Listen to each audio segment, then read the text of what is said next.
Sara was captivated.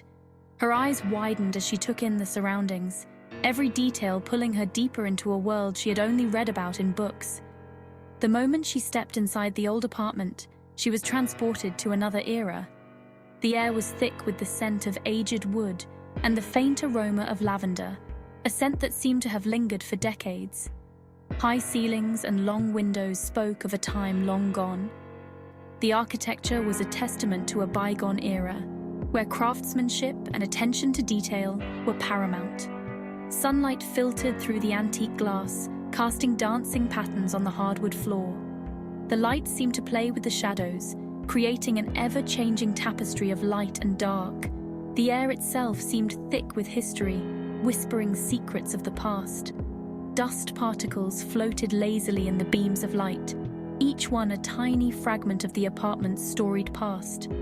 It was beautiful, undeniably so.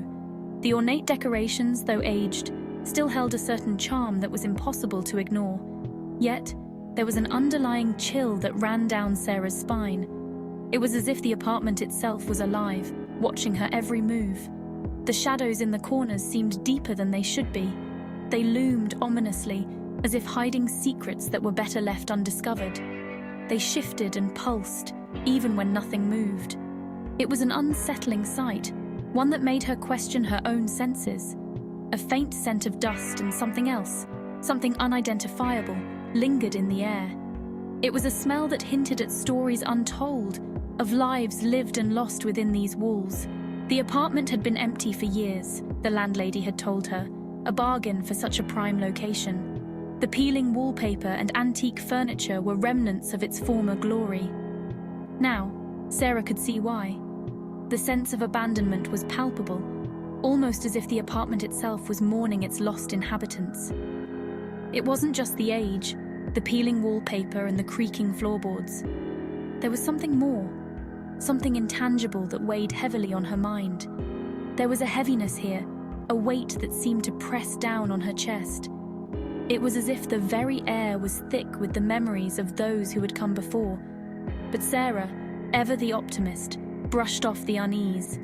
She had always been drawn to the past, to the stories that old places held within their walls. It was an old building, after all. Such places were bound to have their quirks, their own unique character that set them apart from the modern, sterile apartments she had seen. It was bound to have its quirks. The intricate moldings, the antique fixtures, each detail told a story, a piece of history that she was now a part of. She wouldn't let a little thing like a few shadows scare her away from her dream apartment. This was her chance to live in a place that was more than just four walls and a roof. It was a living, breathing piece of history. The first time it happened, Sara dismissed it.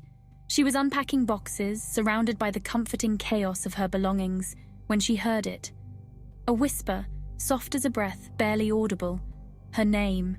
Sara, it seemed to say, the sound slithering from the walls themselves.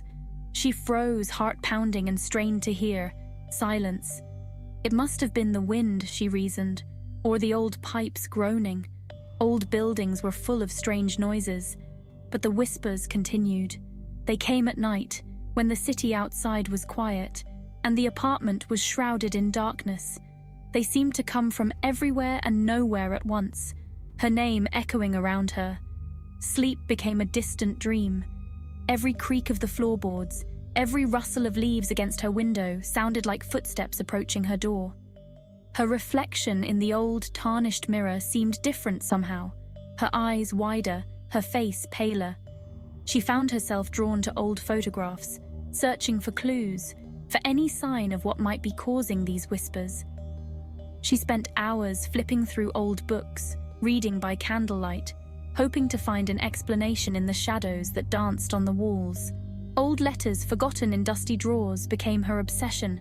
She read them with a furrowed brow, looking for answers. Nights were the hardest. She would stand by the window, staring into the darkness, feeling the whispers closing in. The whispers grew louder, more insistent, and she felt her sanity slipping away. Sara! Now the shadows were no longer confined to the corners. They stretched and morphed, taking on shapes that sent shivers down her spine. One moment they were just shadows, the next, they resembled elongated figures, arms outstretched, reaching for her. Exhaustion gnawed at Sara. The lack of sleep was taking its toll, blurring the lines between reality and the nightmares that plagued her waking hours. Was she imagining it all? Was the stress of the move getting to her? She tried to rationalize her fear. She even invited her best friend Emily over, hoping for some reassurance. It's creepy, Sara. Maybe you should find another place. But Sara was stubborn. She wouldn't be driven out of her own home by a few shadows and whispers. She would face her fear, find a logical explanation, and reclaim her peace. The realization hit Sara with a chilling certainty. She was trapped. It wasn't just a physical entrapment.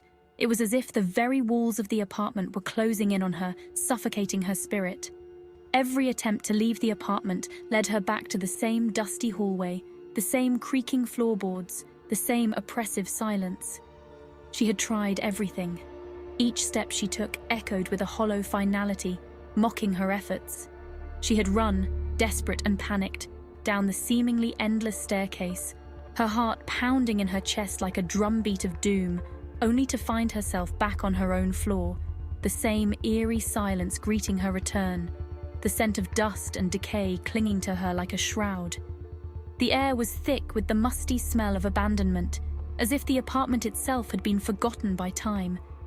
She had tried to call for help, her voice breaking with desperation, but her phone was dead, the charger mysteriously vanished. It was as if the apartment had swallowed it whole, leaving her with no means of escape. The apartment, once a charming haven, had become a prison, its walls now seeming to pulse with a malevolent energy, its elegant facade now a sinister mask. The beauty of the building was a cruel joke, hiding the horror within. The whispers had grown louder, more insistent, filling her mind with dread, and the shadows moved with a life of their own, swirling around her, their dark tendrils reaching out like fingers, herding her back into the suffocating embrace of the apartment. They seemed to have a will of their own, guiding her movements, trapping her in an endless loop. Fear, raw and consuming, threatened to overwhelm her. It gnawed at her sanity, making her question what was real and what was a figment of her imagination. She was alone, utterly alone, with no one to hear her cries, no one to share her terror with whatever entity haunted this place. It was a presence she could feel but not see, a dark force that seemed to revel in her despair.